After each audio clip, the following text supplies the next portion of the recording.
Hello, good morning, everyone. Uh, Bhaskar sir? Yeah, yeah. Yes, sir. Yeah, good Can we morning. start, sir? Yeah, good morning. I can hear you loud and clear. Okay, fine. Yeah, we'll start the session, sir. Good morning, dear all participants. I'm Dr. Akshita Jain N, Assistant Manager, Training and Development, IWMA, and your host for the day. On behalf of IWMA office bearers, executive members, speakers, and senior manager, I welcome you all for the IWMA 22nd webinar session on Introduction to Hazardous Waste Operation and Emergency Response Management. Dear all participants, now I welcome our Honorable Chairman, Mr. K. Bhaskaran, to give us a welcome address. Mr. K. Bhaskaran has served as executive member and presently the chairman of IWMA. He is also holding a position of secretary in Kakalur Industrial Estate Manufacturing Association and also A6 district chairperson for e-waste management in Lions Club. Our chairman is the CEO of RTE Industries electroplating unit located at Ambattur, Kakalur and Kadapai. Now I welcome our chairman on behalf of our participants and speakers. I welcome you, sir. Yeah, thank you, Akshara. Yeah. Morning to all. Morning, Mr. Sajeev Matthew, sir. I welcome you for this our webinar, 21st webinar on behalf of IWMA. I also welcome participants. Actually, as of now, yesterday we got 185 registrations. So the participants are slightly one by one they are joining. Maybe meantime I'll give you what we are doing for IWMA. Say, IWMA was started 18 years back in the year 2002 under the guidance of Supreme Court and Tamil Nadu Pollution Control Board. So initially, we have started with 7 industry members. That entire credit goes to Mr. Mani, ex-chairman of IWMA. So he only started along with Mr. Ramadas and other colleagues. So 7 to now 3,000 industry as of now. So day by day industries are coming and joining because of the pollution push as well as industry norms. They are fulfilling the industry norms. In fact, that is why we have given today's topic is hazardous waste operation and emergency responsible management. Because day by day, even small electroplating unit is generating 1 ton. See, I am also running an electroplating unit. I am a small scale entrepreneur. Per year, I am giving 1 ton of waste material from my ETP sludge. So, like that, lot of companies are coming day by day. Even, for example, recently, one of the company association came for Kanjipuram. They do for Pattu Nesavu. From that, their waste is coming. So, they want to dispose. Even if it is 50 kg, 100 kg also, they have to dispose it in safe landfill. As well as, if anything incineration, they have to do for incineration also. So for that, the pollution board is directing to become a member IWMA. So IWMA has got a service provider, Ramki. So he is our service provider, and he's having he's only managing the site at Gumudi Pundi. That is our 32 acres. In 32 acres, almost exhausted. So now government again, SIPCOT has given me another 27 acres, which is going to come another 6 months time for landfill activities and other co-processing activities. There we are going to have all the waste can be treated. So that kind of facility we are going to come. In fact, biomedical waste is also we are planning for the site. Apart from this, Gumudi Pundi, we also got a land, Bargur. Bargur again, land has been given by SIPCOT, and there we have got a 22 acres. That is going to take another 6 months time. So from nearby surrounded 6-7 districts, they can use that facility. There also same. It has got all the facilities, biomedical or co-processing or landfill activity, but except incineration. Incineration we are going to have it only in Chennai. because nowadays we are not incinerating the waste. So when hazardous waste can be reused, if you give it in the proper manner, they will crop process it and they can reuse it. See, cement industries is the taking care of all the hazardous waste. See, it was started with the 5%. Now it has 25% of the waste is going to hazardous waste is going to cement industry. We have to thank the cement industry because cement industry is taking as a one side as a raw material. If lime content is there, they are taking as a raw material. If high calorific value is there, they are using it for incineration facility. That is why our incineration slow by day it is getting slowed down, because previously we used to run a regular basis, daily basis. Now it is not like that. It is almost 20-30% it has come down. Our incineration is we are using only 75%. So we want to promote co-processing only from the hazardous waste. For that, we have got a very good scientist in the back. Like we have IIT is there, CLRI is there. Lot of institutions are coming out from all over Tamil Nadu. So even yesterday also I had one big conference. For 1 week they had a very big conference. Dr. MGR Medical Research Institute. They had a 7 days program for waste management alone. So for, yesterday evening was that final day. So I was there as a chief guest. So it was very nice. So all the scientists are saying, so industry, academia can do lot of innovative ideas. Your waste can be used as a resource for other person. So that technologies they are giving. So it is possible. See, when we started our association 7-member industry, now it is 3,000-member industry. Now what we are doing, we are focusing. We don't want any industry increasing. We want industry may increase, but waste we don't want any landfill waste. So any waste we have to convert and give it to cement industry. That is possible because of this kind of institutions. Even Ramachandra Medical College, PhD Tech, Madurai Kamaraj University, even they are also interested. Regularly they are calling us. So institutions are behind with us, and a lot of scientists are coming. Maximum weekly 2-3 times I'm getting a call. Sir, you tell me the problem, sir. We will we will give you the solution, but not if not today, tomorrow you will get. So how 25% of the hazardous waste is going to industry? The cement industry is reusing it. So same way I can tell you small things also. For the polythene Avin pall cover, see being converted for tarpaulin industry raw material. So one kind of raw material, and waste is giving employment also. See this. That is why we have also tied up with MHRD, Mahatma Gandhi Rural Institution, that is government of central government provided. So IWME and MHRD as jointly working with the institutions, making syllabus for MBA in waste management. See, last December we have started. In one of the college, Coimbatore, they got all 95% of the students have joined. And other 3 colleges in Chennai, they are now only they're getting filled. So waste is picking up. Waste can be converted into many product. So if any for the conversion and product, we need employment. If you finish MBA, then they can come on take this kind of initiatives or patent technologies. Maybe we have 2-3 patent technology also. So that can be converted as a business model. So waste is going to give a lot of employment opportunity in forthcoming days. So that will be for hazardous waste. Even municipal waste, lot of municipal waste is there. See, example, plastic bottle. A plastic bottle can be reused.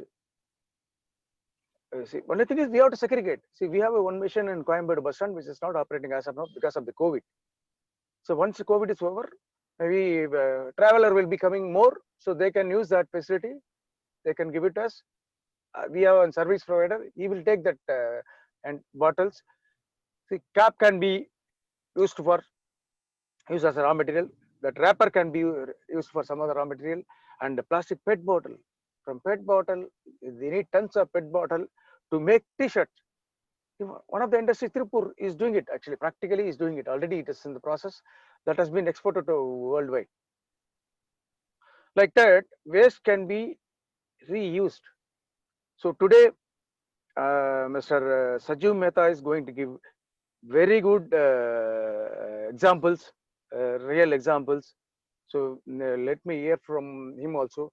Thanks to our IWME committee members, because our Vice Chairman Jagannathan, our Secretary Palnichami, our Joint Secretary Tirunjanam, and other executive committee members, all are working or they're owning in the industry. Apart from this, it's a NGO because we are coming and serving. It is a 3 years post. So we are, they are all committed to serve the industries. So in 3 years time, we want to do something to the industry. Like that, we are all committed, and that is why the webinar is there. So as of now, maybe we have reached almost 30-40,000 industry members through 20 faculties, various faculties, different. Sorry.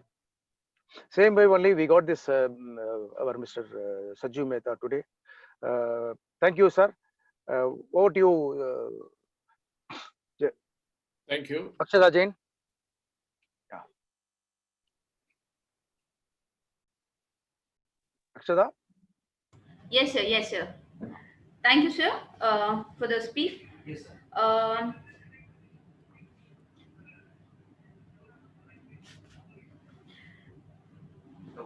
Hello, are you able to hear me? Yes, loud and clear. Yeah. Yeah. Very Yes, sir. Thank you for welcoming our speaker and attendees here. At a period of intervals, IWMA is organizing.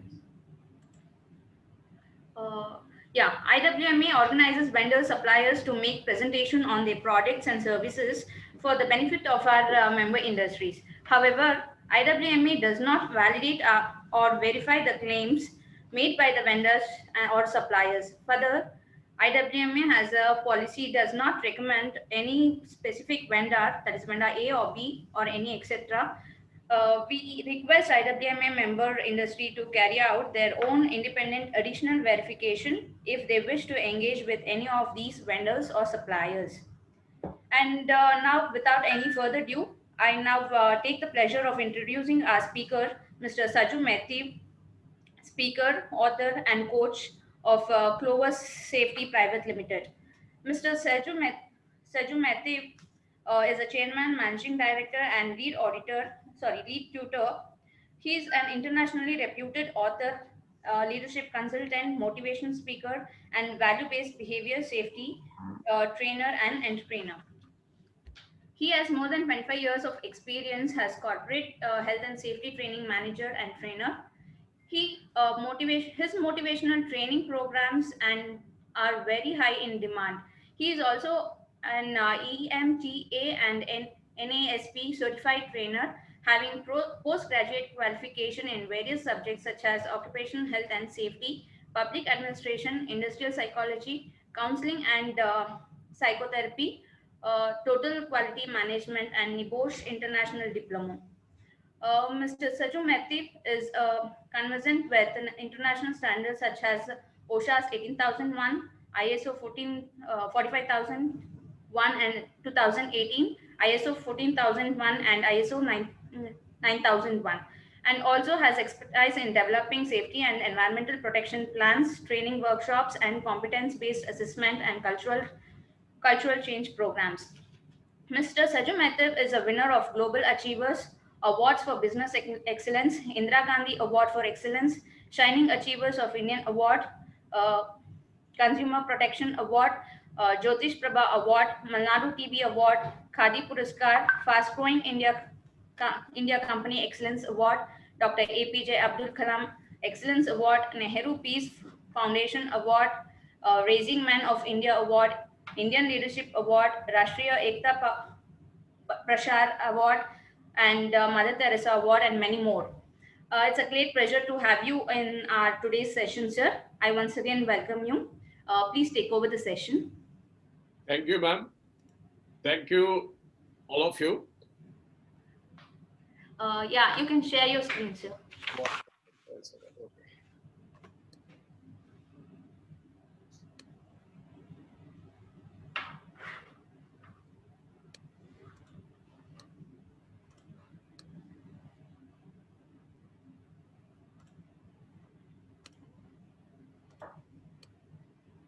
So we can see now. Yes, yes, sir. We can see you. Okay. See your screen. Sorry. Okay. Thank you, respected chairman, coordinators, participants. Thank you for inviting me for this program. I'm really enjoying, and I enjoyed the session. And my, of course, IWMA scope already it is explained now. And let me excuse you first of all, because this is only a 1 hour session. In 1 hour session, I don't know whether I would be able to meet your full expectation with respect to waste management and exercises. And of course, this program is all about HAZOPER, Hazardous Waste Operation and Emergency Response as per OSHA. So let me you already, we know what is this HAZOPER, Hazardous Waste Operation and Emergency Response.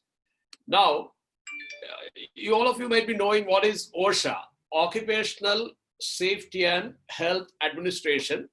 Occupational Safety and Health Administration is an independent body controlling the health and safety standard within US territory, which is under Department of Labor, USA. This OSHA, Occupational Safety and Health Administration, is being supported by NIOSH, National Institute of Occupational Safety and Health, USA, and based on the research and development of National Institute of Occupational Safety and Health, they do research at various workplaces and they give feedbacks. Based on the feedbacks after the research, they give certain feedback on workplace issues. Based on that, OSHA formulates standards. Occupational Safety and Health Administration formulates standards.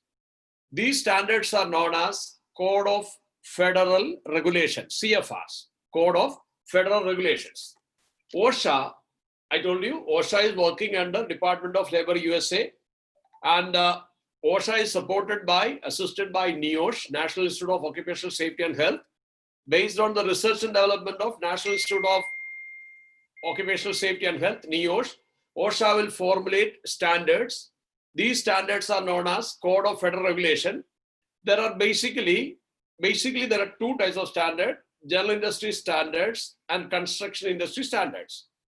General industry standards are coming under 29. This 29 is for Department of Labor. It's an index number given for Department of Labor of USA. So that's why 29. So 29 CFR 1910 and 29 CFR 1926. These are the two basic standards OSHA formulates.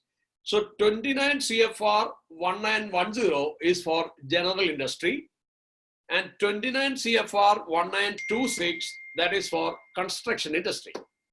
Now, the program which we are undergoing now, it is based on 29 CFR 1910. It is 29 Code of Federal Regulation 1910, that is the general industry standard applicable within US territory. You might be wondering why we are bringing this standard here in India. Let me tell you, my friends, these OSHA standards are being considered as a need to follow standard within US territory and a nice to follow standard outside US territory. Okay. So OSHA standards are being considered as a nice to follow standards outside US territory. That's why we are also following these OSHA standards. More or less, even our regulations, most of the regulations are derived from these standards. So that's why today we are discussing based on 29 CFR. Based on OSHA 29 CFR 1910, we are discussing hazardous waste Operation and Emergency Response Standard. Now, before moving on to this section, let me tell you, see, we know that in our day-to-day life, in our day-to-day interaction, we deal with the various hazardous materials or substances, which includes biological agents such as waste materials. When we handle, naturally, we do interact with the fungi, bacteria, viruses. Even in our day-to-day life, we are even exposed to natural substances such as grains, flours, enzyme dust, silica dust. Even during soldering and other activities, we are exposed to welding fumes, wood dust, sawdust, etc. Even in our day-to-day life, we are dealing with the chemical products, adhesives, paints, cleaning agents, etc. Clear? Now, what is the purpose behind this today's program? We are not going to talk much about the waste today, but we are going to talk about the personal safety while dealing with the waste today. Because we have only 1 hour session today. In this 1 hour session, we won't be discussing much about the waste, but today we will be concentrating on personal safety while handling the waste. How an employer should protect people from hazardous waste, and how an employer should protect his organization from the release of hazardous waste, how an organization should protect the environment from the hazardous waste. That's what we are going to discuss today. Of course, all of you should accept it. HACCP program is an 8 hours long program. Today we are doing only 1 hour session. I will try to include maximum inputs. So let me move on to the core area. I told you, in our day-to-day life, we are dealing with various hazardous substances, which includes biological agents, natural substances, even welding fumes, soldering irons, chemical products, etc. Now let's understand. See, in this universe, items can be found basically in 3 forms. They are solid form, liquids, or in the gaseous form. Substance can be found in solid, liquid, and gaseous forms. These substances can be available in its micro forms. All of you know what are the micro forms of substances. For example, micro forms of substance include dust, mist, vapor, fiber, aerosol, fumes, gases, liquids. We all know what is dust. Dust is the minute solid particles suspending in the air, which is produced out of milling or pulverizing. So, microforms of substance include dust, mist, vapor, fiber, aerosol, fumes, gases, liquids, etc. These microforms of substances can enter into our body through various routes of entry.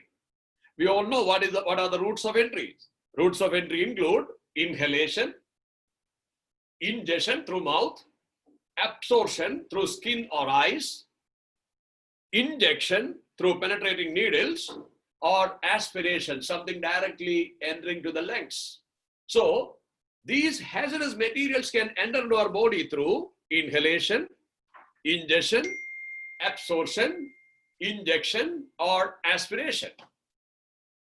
See, while you are handling waste or other hazardous material, things can go through various routes of entry. If it goes to our body, there will be basically 2 types of effects.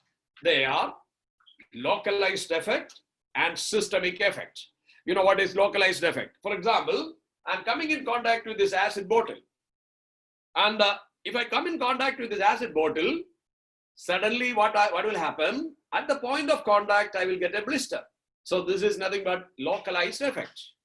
Similarly, when I smoke, if I smoke, the effect of smoking would be somewhere else in the body, somewhere else in the system.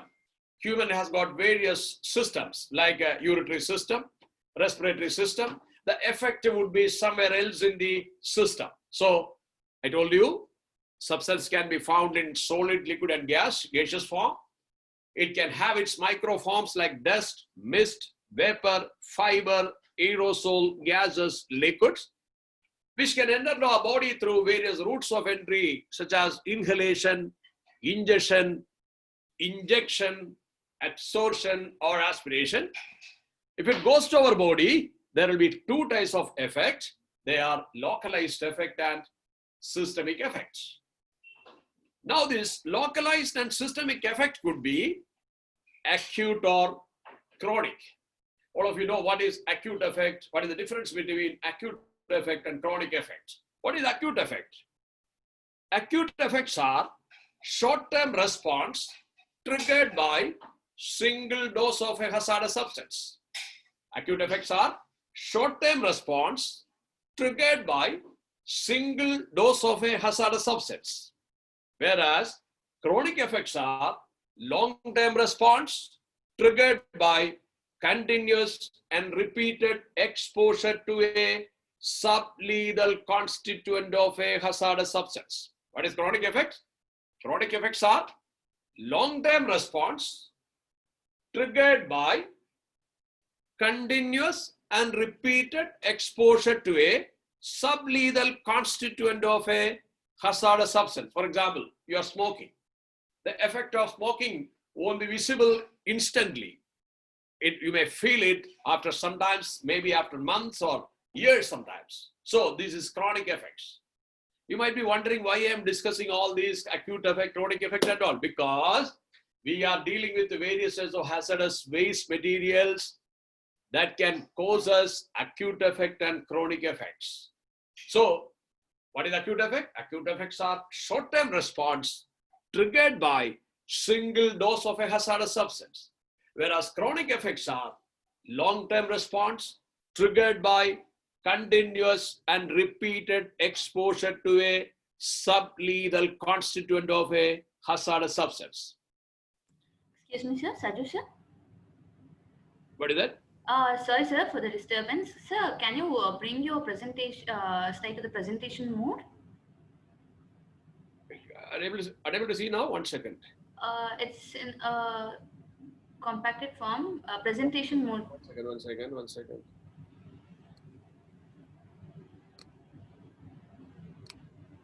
Able to see now?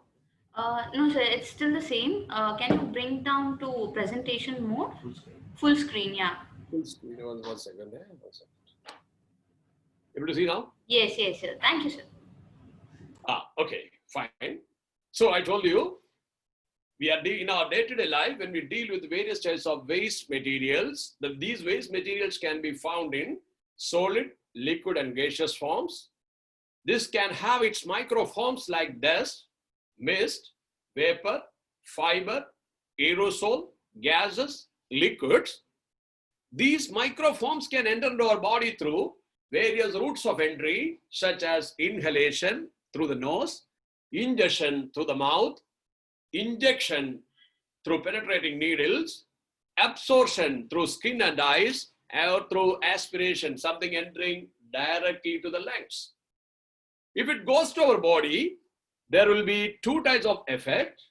They are localized effect and systemic effect. These systemic and localized effects could be acute or chronic. This acute effect, I told you, they are short-term response triggered by single dose of a hazardous substance.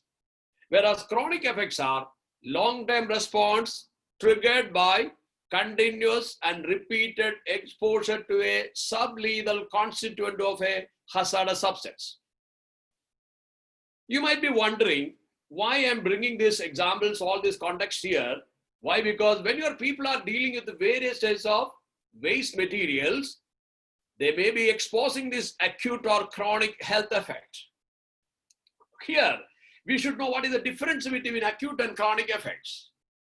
In case of acute effect, the symptoms will be shown soon after the exposure, and that too at the point of contact. Whereas in chronic effects, symptoms will not be shown first of all.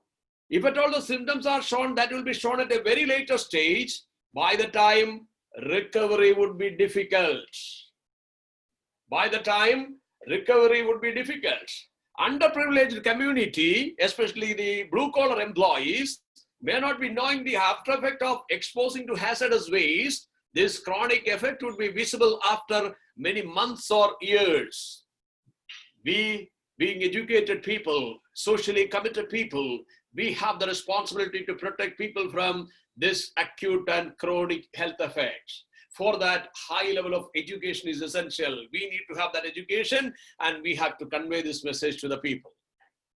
And another problem with the chronic effect is, most of the chronic symptoms are misunderstood as part of aging process. You know, most of us, you can see, now the video is not available. You can see on my face, and I'm considering me as a handsome gentleman. So on my face itself, we can find a lot of black spots. Why? Continuous exposure. What I'm thinking, now I'm becoming old now. This spot is because of my age. In fact, may not be.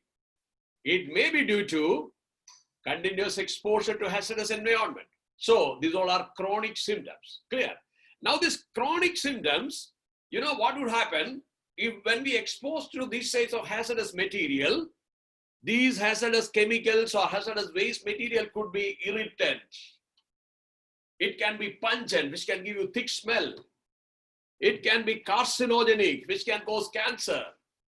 Certain waste materials are mutagenic in nature. All of you know what is mutagenic. Mutagenic means anything which can damage DNA, deoxyribonucleic acid, uranium, thorium, iridium, plutonium, strontium. All these are mutagenic substances. So when we deal with various types of hazardous waste materials, these hazardous waste materials could be irritant, pungent, carcinogenic, which can cause cancer, mutagenic means which can damage DNA, radioactive substances, mutagenic substances.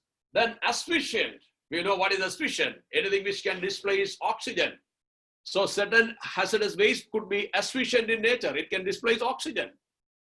Certain waste could be toxic in nature, poisonous. Certain waste material can be reprotoxic in nature, reprotoxic. Reproductive system can be damaged. Certain chemical waste or certain hazardous waste could be corrosive in nature, which can burn us out.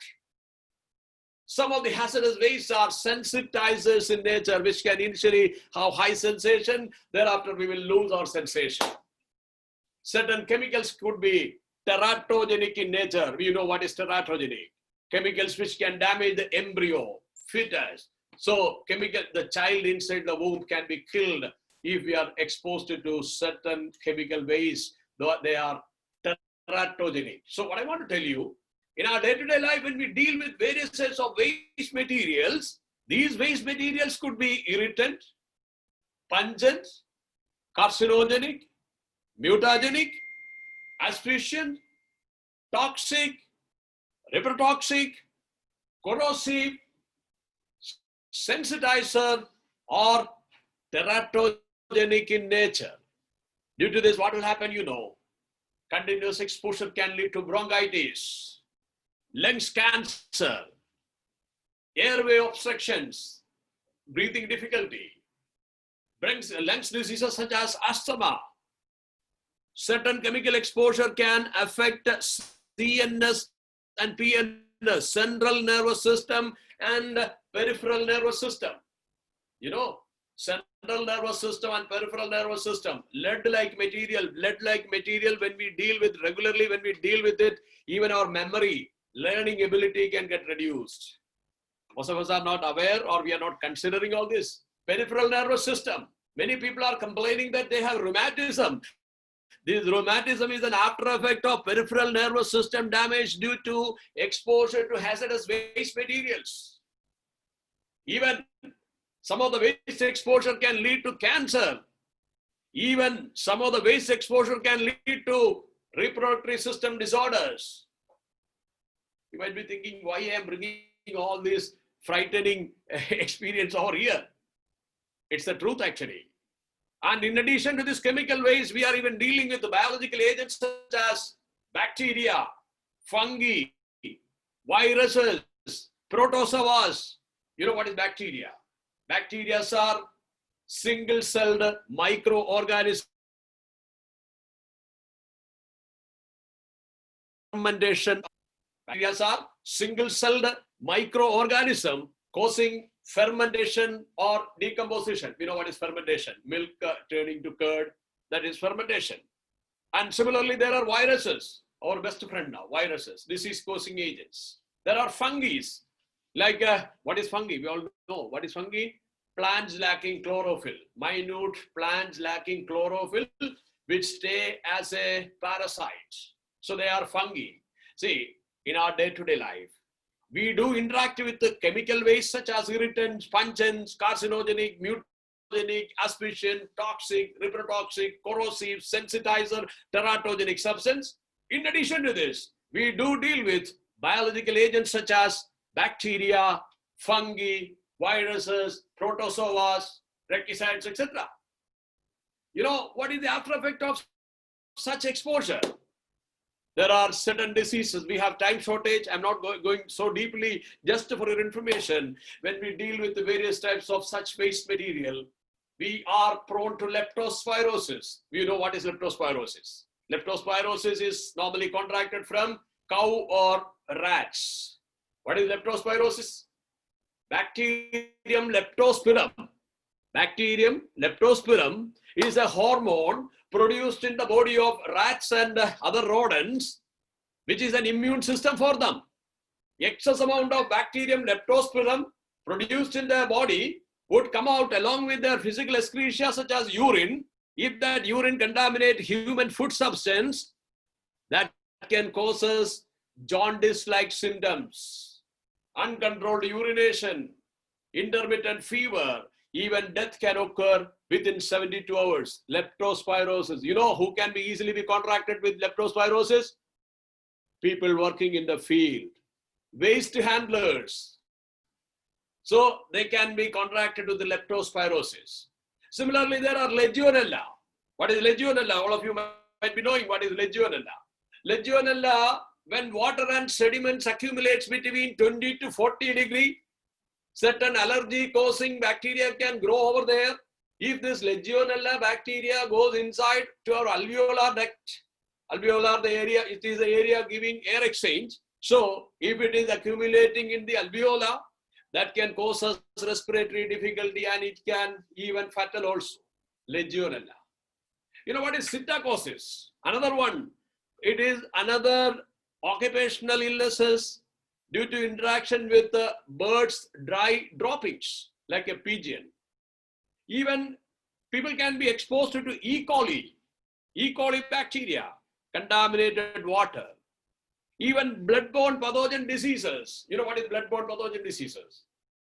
Certain diseases which can be transferred from one person to another through potentially infectious body fluid, such as semen, vaginal fluid, bone marrow.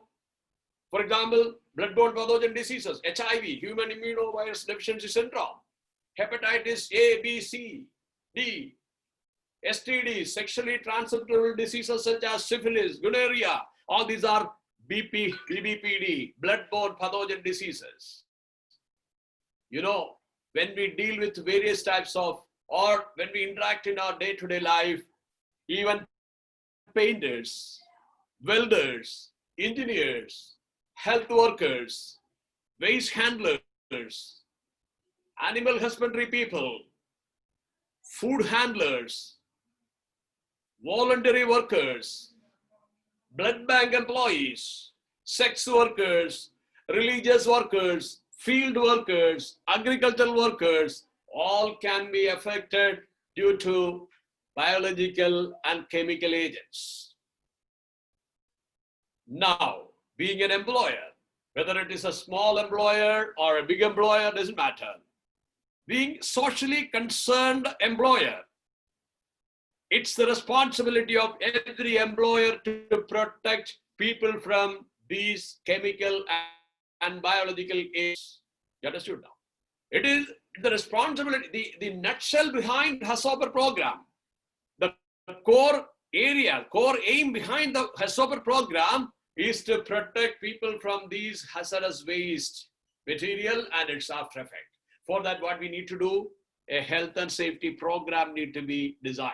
Whether it is a small organization or a big organization, you should make a HASP programs. OSHA's HASOPER, Hazardous Waste Operation and Emergency Response Standard 29 CFR 1910 requires employer to develop and implement a written safety and health plan for their employee involved in hazardous waste operation. See, keeping this in mind only, I gave you all the background. Clear? Because when you put your people on task, it's your responsibility to have a written safety and health program, health plan for the protection of your employees from hazardous waste exposure. Why you have to have this program? Because you have to have this program to identify, evaluate, and control safety and health hazards associated with this hazardous waste. Plus, sometimes not only during the accidental release of the hazardous waste, even during accidental release, also people can interact with or people can come across with these kinds of hazardous material. So it's a responsibility of every employer to protect people from these hazardous waste. For that, we need to have a health and safety plan for every organization. Whether it is a small organization or a big organization, in order to protect people from the adverse effect of exposure to hazardous waste material, every organization is supposed to have a health and safety plan. Clear? As part of this plan, you know what are the elements of this plan? Organization is supposed to have a health and safety plan to protect people from hazardous waste.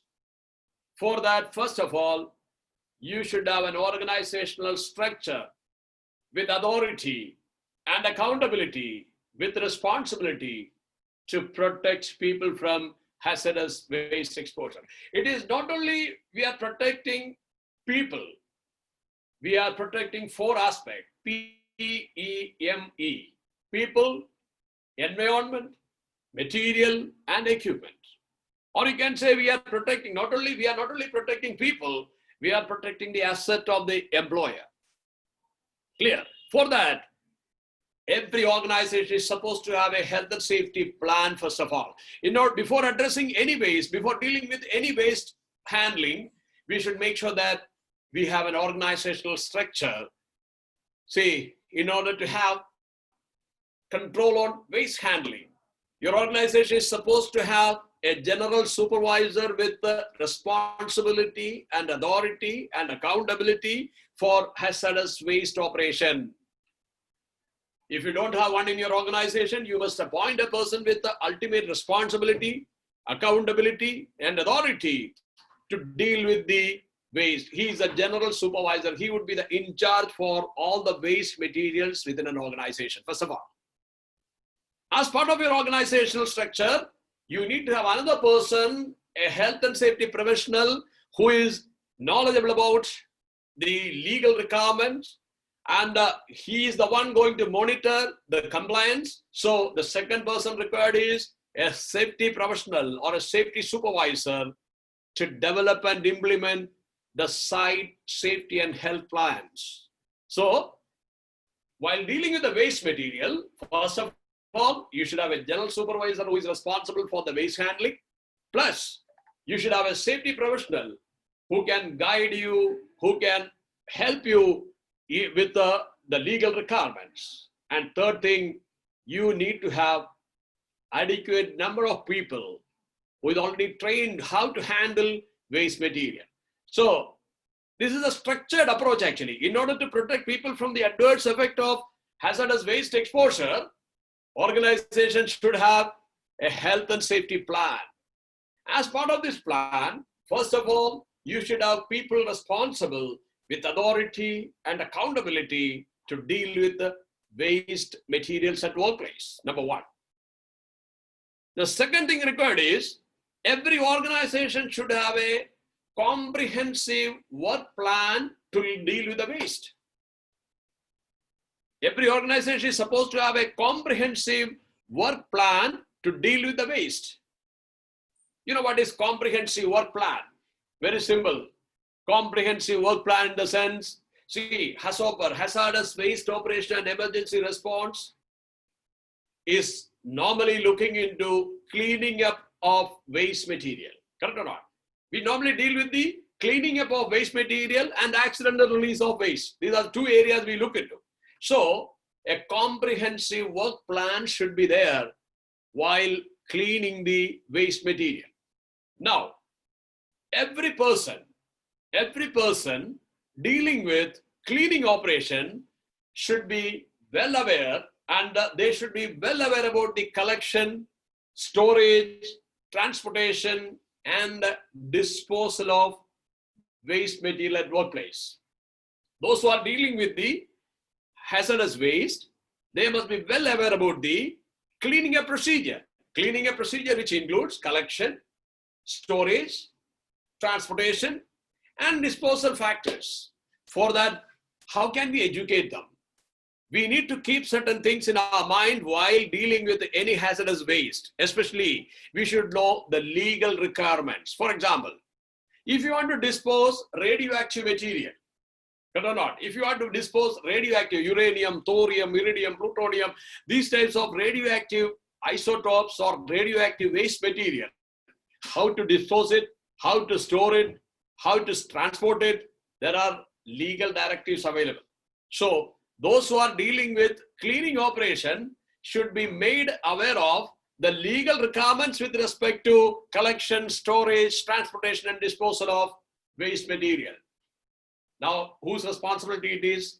It is the responsibility of every employer or employer representative. All of you are either employer or you are an employer representative. You have the responsibility to tell the people about the legal requirements with respect to waste material, waste handling. Now, another thing, before you put people on your waste handling activity or cleaning activity, you should consider whether it is a hazardous waste or a non-hazardous waste. We all know what is hazardous waste and non-hazardous waste. What is hazardous waste? Normally, in a layman language, if you ask me what is hazardous waste, whatever we made it, they all are hazardous waste. Whatever earth has given, whatever the universe has given, they all are non-hazardous waste. For example, wood, it's a non-hazardous waste. Cotton, non-hazardous waste. Food substances, non-hazardous waste. Whereas glass, plastic, metal, whatever we made, we manufactured, they all are hazardous waste. So people, those who are dealing with the waste materials, they should be well aware about the legal requirements. Type of waste, like whether it is a hazardous waste, non-hazardous waste, if it is hazardous waste, whether it is environmentally harmful waste, or is it going to have a health-related issue? So type of waste. Again, amount of waste, how much waste we are going to handle, the quantity of waste we have to consider. The hazardous nature of the waste could be irritant, pungent, carcinogenic, mutagenic, asphyxiant, toxic, reprotoxic, corrosive, sensitizer. So we should consider hazardous nature of the waste. Even while handling or while cleaning up, we should consider the health effect of cleaning that waste. Health effect, whether it is going to have an acute effect or a chronic effect. Is it going to have a localized effect or a systemic effect? So health effect also we have to consider. In addition to this, while we deal with the hazardous waste or cleaning up the waste, we must consider combined effect or synergetic effect of waste. You know what is combined effect? Certain waste material can interact with the other substances present at workplace. It can have a byproduct. So this is known as combined effect.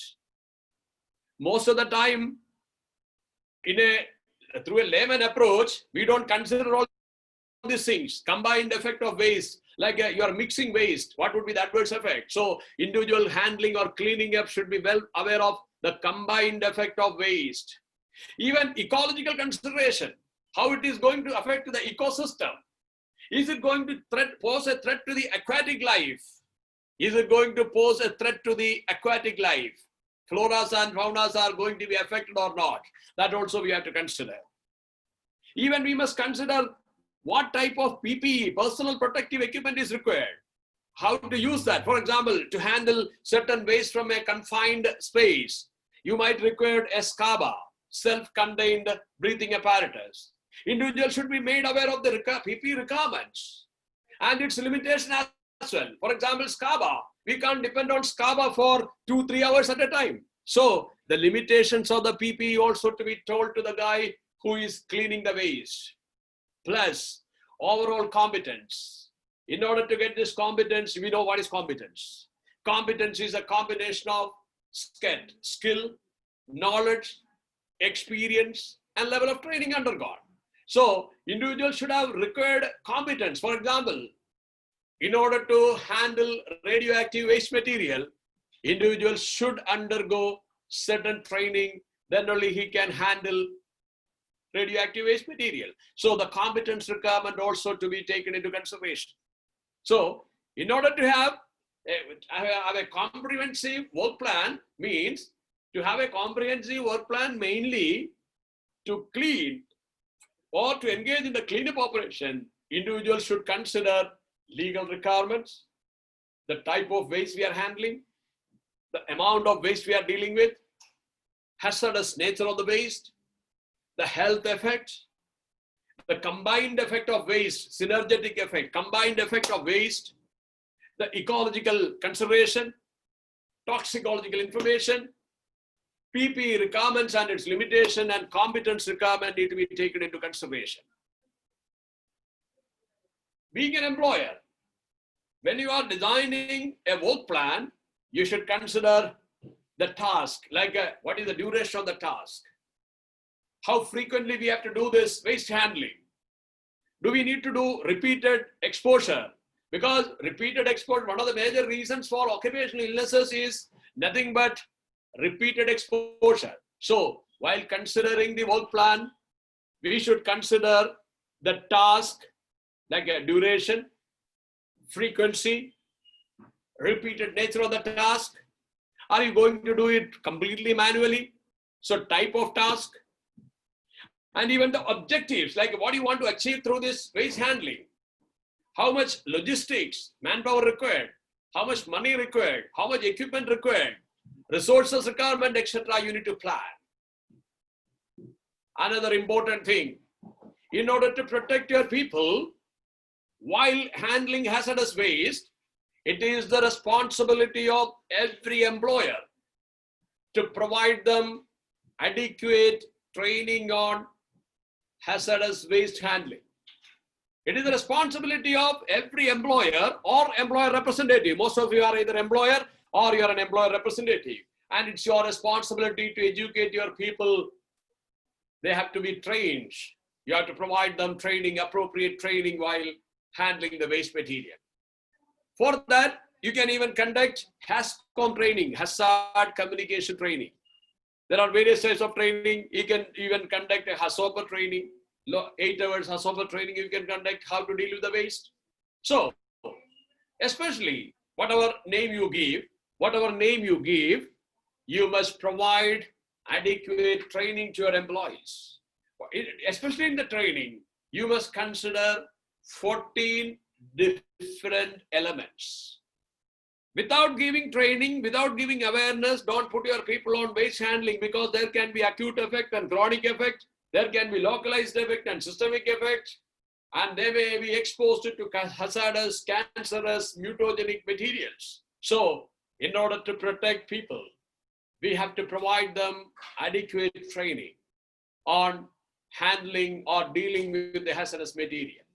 So for that, what you can do mainly, you can conduct HASCOM training, hazardous communication training, hazard communication training, or even HASOPA training you can consider.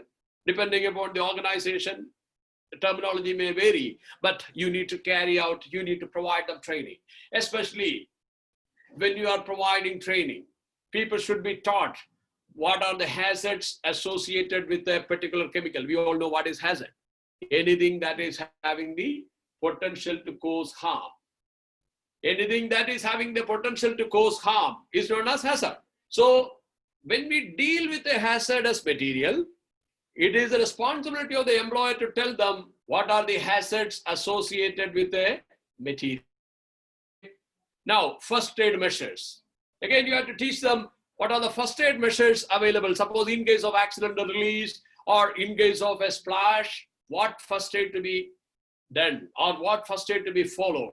So we have to tell them about the hazard identification, hazards associated with the product, the first aid measures required for that. We know what is first aid. First aid is the initial management of injury or illness until the medical attention is received.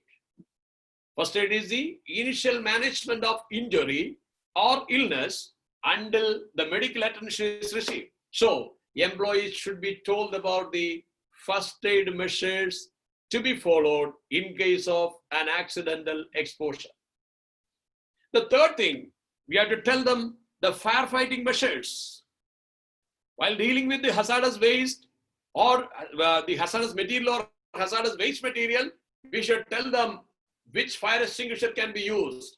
Wrong fire extinguisher can lead to massive fire, or not. So we have to tell them hazard identification, first aid measures required, firefighting measures required, accidental release measures. In case of accidental release, what action need to be taken?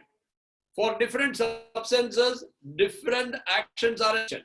Organization should have a written program to deal with the particular substance which they are handling. In this meeting, I won't be able to give you a clear answer like you have to follow this action. You have to look at the material which you are handling. Accordingly, accidental release measures should have been drafted and we need to follow. Even handling and storage instruction.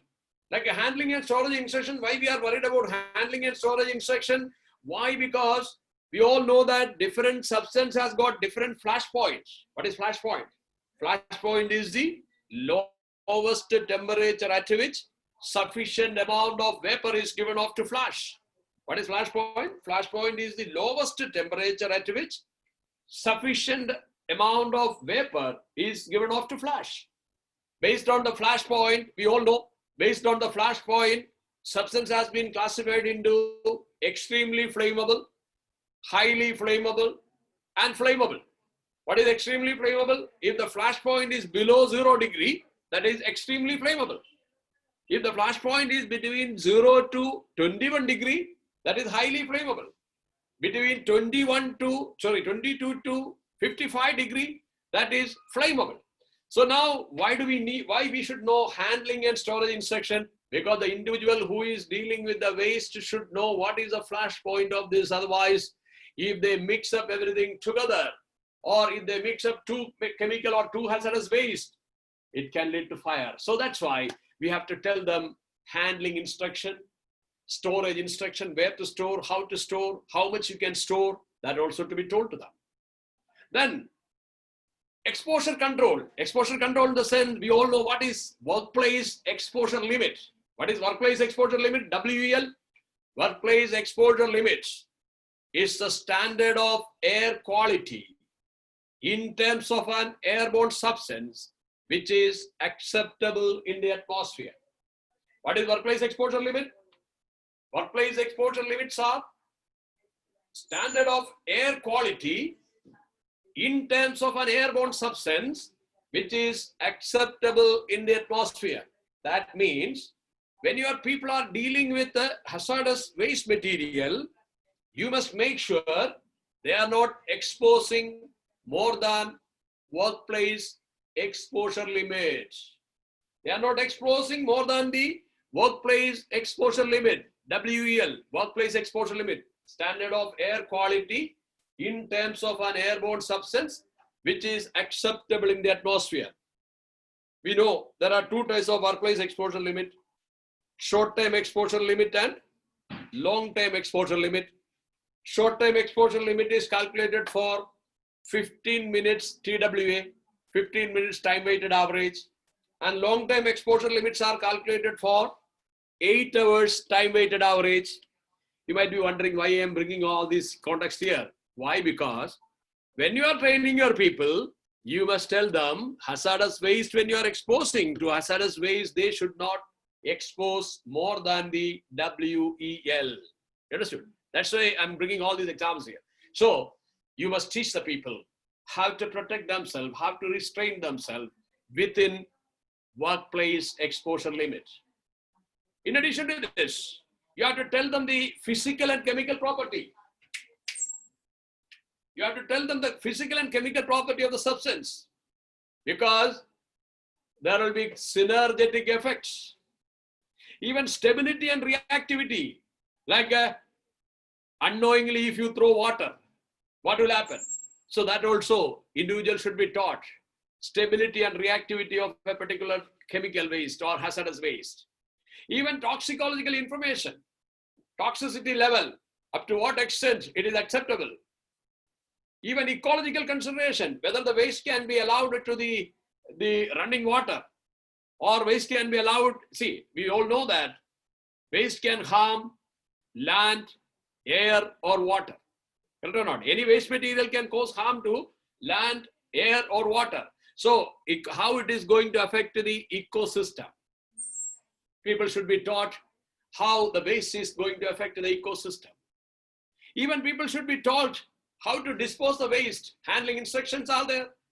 Disposal consideration we must consider. Even transport regulations, regulatory information and other information to be taught to the people. So in order to protect people while dealing with the hazardous material, it is the responsibility of every employer or employer representative to give them adequate training on handling of hazardous waste material. While training them, you have to consider hazard identification, first aid measures, firefighting measures, accident release measures, handling and storage guidelines, WEL, workplace exposure limit, physical and chemical properties of the substance, stability and reactivity of that particular hazardous waste, toxicological information. You must consider ecological information, the disposal guidelines, transport regulation, regulatory information, etc. We have to educate people on this. You might be wondering from where, being a small employer or a small entrepreneur, from where I can get all this information. Correct? No? You might be wondering from where I can get all this information regarding a particular chemical. For example, electroplating is happening. Now it's our responsibility, being an employer, it's our responsibility to educate people while they're dealing with the waste material.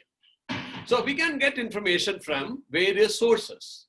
You know, what are the various sources of information regarding the hazardous material especially? Either you can depend on material safety data sheets. Even you can depend on material safety data sheet. We all know what is material safety data sheet. Material safety data sheet is the information supplied by the manufacturer along with every chemical. It has got 16 steps. Already we know what are the 16 steps, like commercial name, chemical name, hazard identification, accident release measures, whatever we discussed in the training session, almost everything is there. 16 steps are there in the material safety data sheet. So employer or employer representative can gain information from MSDS. SHOC, what is SHOC? Safe handling of chemical.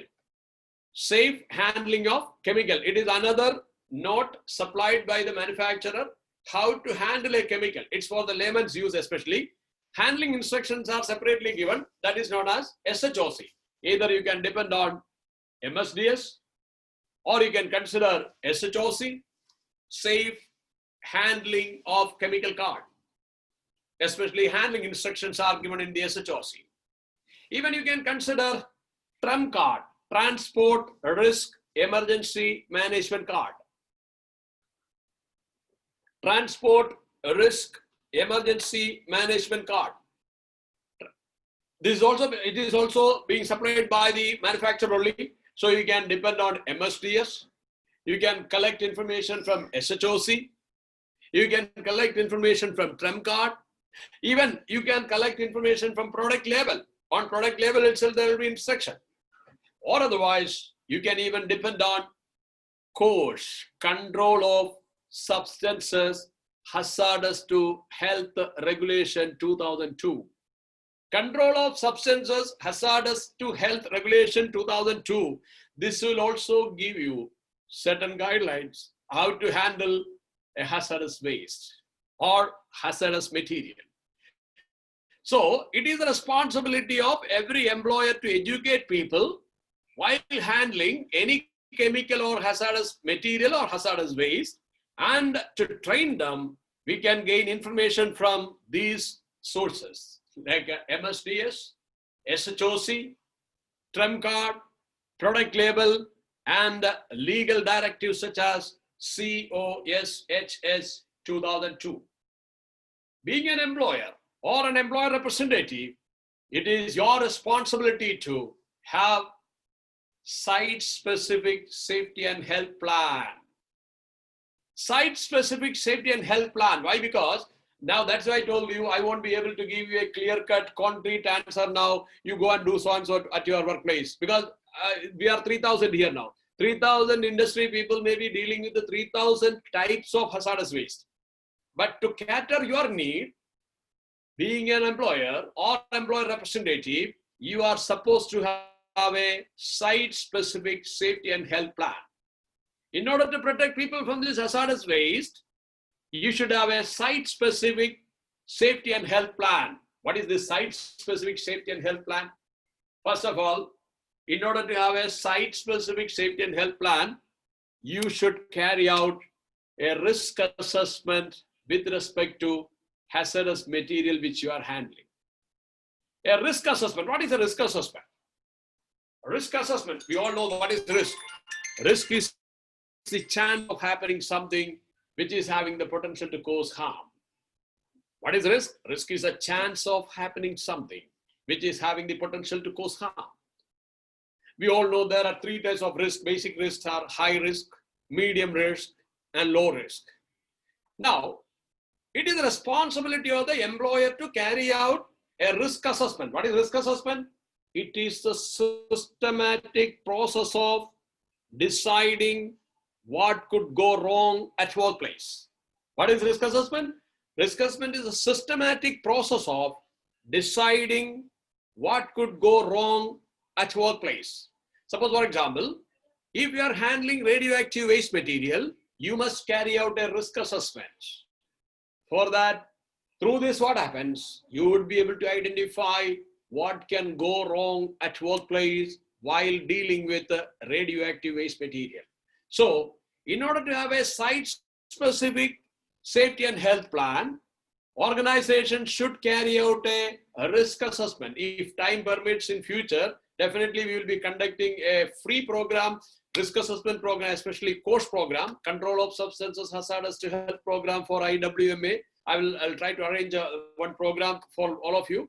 Now we have time shortage, so I'm not going in depth on risk assessment part. So, in order to have a site-specific safety and health plan, you must carry out suitable and sufficient risk assessment. After carrying out risk assessment, what we need to do, based on the risk assessment, we have to apply various control measures at workplace. Quickly, I'll tell you, when you are applying control measures, we must apply control measures in the hierarchy of control. We all know what is hierarchy of control. First, we would try to eliminate the waste.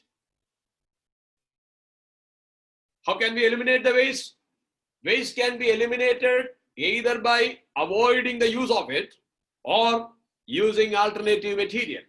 So you can consider elimination.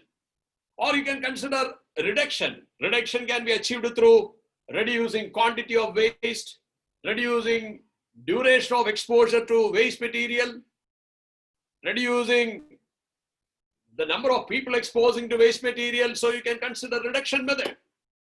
Even you can consider isolation, physical isolation. People can be protected from waste materials. In addition to that, you can consider engineering controls, such as information, engineering control, administrative controls such as providing information, training, instruction, and supervision. Even you can have procedure control, like method statements you can have. In addition to this, even to protect people from hazardous waste, you can suggest them appropriate personal protective equipment and make sure that these control measures are getting implemented. Clear? So in this way, first of all, in order to have a site-specific safety and health plan should be there. So first the employer should carry out a risk assessment. Appropriate control measures are to be in place in the order of hierarchy of control. You have to apply your control measures against waste. Plus, you must train your people. You should identify the training requirement. It is the responsibility of every employer or employer representative, including safety professionals, to identify the training requirements. Plus, your site-specific plan should address monitoring requirements as well. What is monitoring requirement? You should have active monitoring and reactive monitoring techniques to protect people from hazardous waste exposure. What is active monitoring? Active monitoring we already know. What is this? Like active monitorings are inspection, audit, safety tour, safety survey, safety sampling, and even there must be reactive monitoring requirements. Suppose even after this village or even after the accidental release of waste, we need to investigate it. So you are, in a nutshell, what you need to do, being a safety professional or being an employer or an employer representative, in order to protect people from hazardous waste material, you are supposed to have a site-specific safety and health plan. As part of site-specific safety and health plan, you should carry out risk assessment against the waste which you are handling. You should apply appropriate control measures in the order of hierarchy of control. You must make sure that adequate PPE, personal protective equipment, are available and people are aware how to use it. Plus, you should know what type of training will be given to the people, how often we are going to give the training, how we are going to evaluate the training, that also you should consider. Plus, you should consider monitoring requirements. See, when we are dealing with various types of waste on our day-to-day life, we need to consider how quickly, how frequently we need to monitor them. We can monitor through inspection, through audit, through safety tour, through safety survey, through safety sampling, or in many ways we can monitor them. In addition to this, as part of your specific safety and health plan, you should have a health surveillance program. You know what is health surveillance program. Unfortunately, in Indian community, it is so sad to say, even though our sector is getting developed now, but we hardly consider the health surveillance requirement among the people repeatedly and continuously exposing to hazardous waste. Especially in the unorganized sector, we hardly consider the health surveillance requirement. What is health surveillance? It is a proactive method. You know what is health surveillance? Health surveillance is a proactive method to identify adverse effect of any occupational exposure. What is health surveillance? It is a proactive method to identify the adverse effect of any occupational exposure. So for example, I'm dealing with, or my people are dealing with the asbestos. Now, why I'm carrying out this health surveillance program? To check whether anyone is getting affected due to exposure to asbestos. We all know exposure to asbestos can lead to lungs cancer, asbestosis, mesothelioma, many types of diseases. So being an employer, it is my responsibility to make sure that my people are not getting affected. For that, what should I do? I must have a health surveillance program. What is health surveillance program? Actually, in this health surveillance program, there are 4 stages involved. You know what are the 4 stages of health surveillance program? Pre-medical examination. Before putting the people on task, we will make sure that they are totally free from any adverse ill health effects. So, pre-medical examination. And after the pre-medical examination, if anyone is getting detected, they need to be treated. Treatment is the second level. Now, while treating people, we get an idea how these person contracted with the disease and what are the symptoms of that. Based on that, we can train others so that more cases won't happen.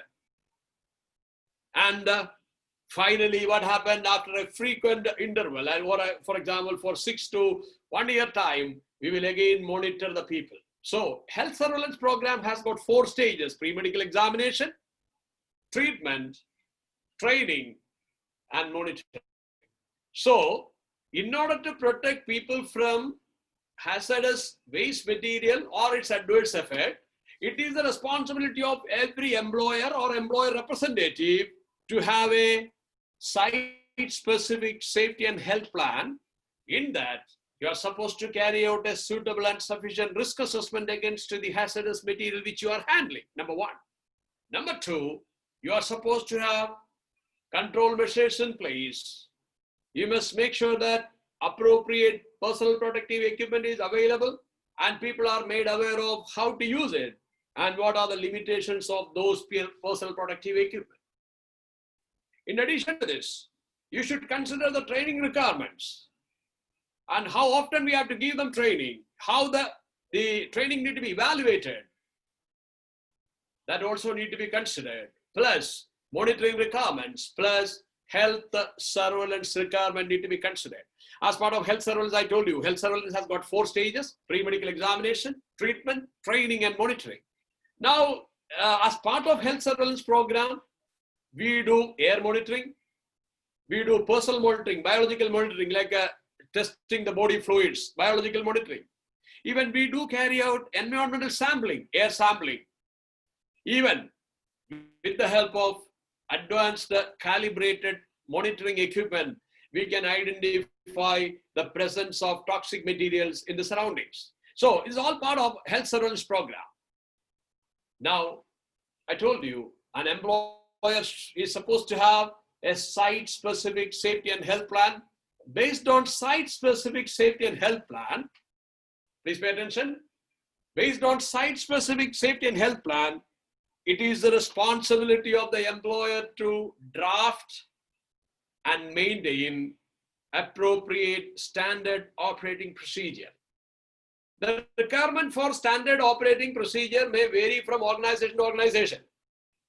However, your standard operating procedures should consider the emergency response plan, spill containment program, even decontamination procedure, documentation requirements, etc. When you are making this standard operating procedure, you must pay attention to adverse situation, whether this is contradicting with your existing functioning or not. Clear? So you must consider how it is in line with or how it is coping up with your existing operation.